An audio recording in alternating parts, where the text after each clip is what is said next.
I wanted to introduce you to some of the materials you'll be using in the watercolor unit of the painting class, and we're going to start with watercolor. So let's talk about brushes first. You are going to get a couple of, like 6 different brushes. These are watercolor brushes, and you have a number 6 and a number 12, and they're both called rounds because the bristles they're formed into a round shape. The number 6 just means that it's smaller, so the smaller the number, the smaller the brush. So a brush like this is a number 1 because it's just tiny. So I want to talk to you about how to take good care of your brushes. These are definitely the most expensive thing in your kit, most expensive thing I buy for my painting students, more so even than paint. I want you to have good brushes because using bad brushes is just miserable, and it's really hard to make good paintings with bad brushes. So the worst thing you can do to your brush is to drown it in water. So if you leave your brush sitting in water like this for an extended period of time, and here I'm thinking like an hour or 2 hours, what's going to happen is it will do this. And you can see how the paint is coming off of this. What happens if you leave it sitting in water like this is the water comes up into the ferrule, this gold part. It causes the wood to swell and the paint starts to fall off. You can see that in this one that I just got back yesterday. And then the other problem with it is that it loosens up the glue. So you can see this is wiggly and spins. And then if this was dry, you could see that the bristles are already starting to fall out of this. Like I can pull them out because the glue's all loosened up. So do not leave your brushes in water. Anytime I'm painting, when I'm done, if I'm like cleaning it like this, I just dry it off with some paper towel like this and set it down. I always try and kind of keep them dry. And you think, oh, it's watercolor. Why do we have to watch out for the water? But it's because your brushes will suffer. All right, and then you also have these other brushes. These are acrylic brushes, and these are yours to keep, these brushes. They're a little less expensive than these. These are acrylic brushes, but you can use these with watercolor as well. When you get your kit, you want to take these little round things off and throw them in the garbage. Don't try to get them back on your brush. You'll just ruin the bristles. All right, so we're going to start with these 2 small ones, though, and you'll use these for detail and to make different shapes and things. Right. And you can just keep these in your little packet. All right, and then let's talk about the paint you're using. The paint you're going to use is called Koi. It's the brand of Koi brand. And they look like this. When you pull them out, they are liquid form. I'll show you like this. And to fill your palette, you just squeeze some paint and like this. Okay. This one's been sitting for a while, so the paint's separated a little bit. But that's how you use it. And you can use it wet like that right out of the tube.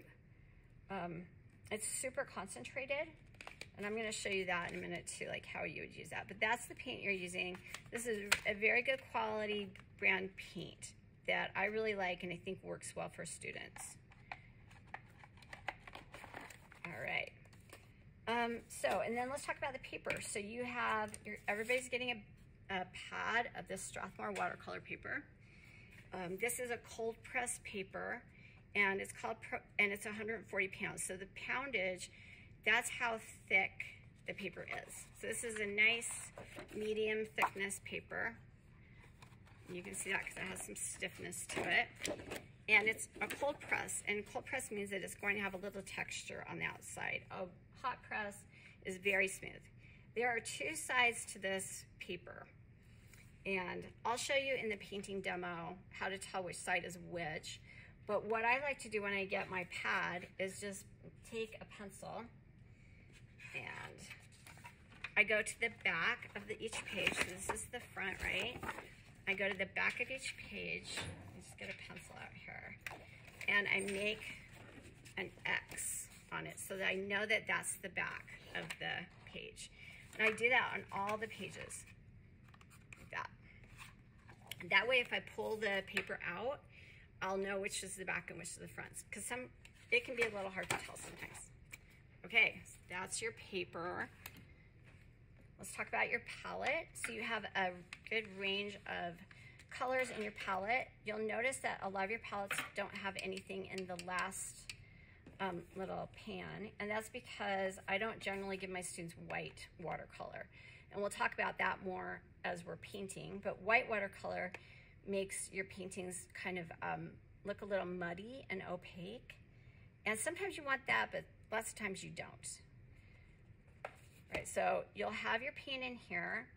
One thing you need to do before you start painting is just put a little bit of water in each area like this.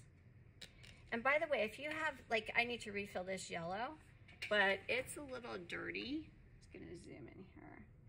And so before I would refill that, I would take my brush and I would just take a dry but damp brush, or I mean just slightly damp brush, and go in and I'm gonna clean out that old icky green paint in there. And once I have that out, then I can load more paint in. So make sure you keep these clean. Okay, so just start painting. I always just start by putting a little water in here. We're not gonna do a lot of painting in this video. I just wanna show you the parts of the palette. So this is where your paint lives. This is where you mix paint. So if I wanna mix up some blue, I'm just using my brush and putting the blue in here. Like I said, we'll go over this in more detail in the next video, but I wanted to make sure that was clear too. These are the mixing areas. This is where your paint is. Do not clean this paint out. Sometimes students will go over to the sink and rinse out all their paint at the end of the day, and then they want new paint. But this paint is here for you to use. This paint will last you all semester for your assignments. You might have to refill a couple of them, but you should be fine with just using that. All right, that's the information that you need about your materials for watercolor.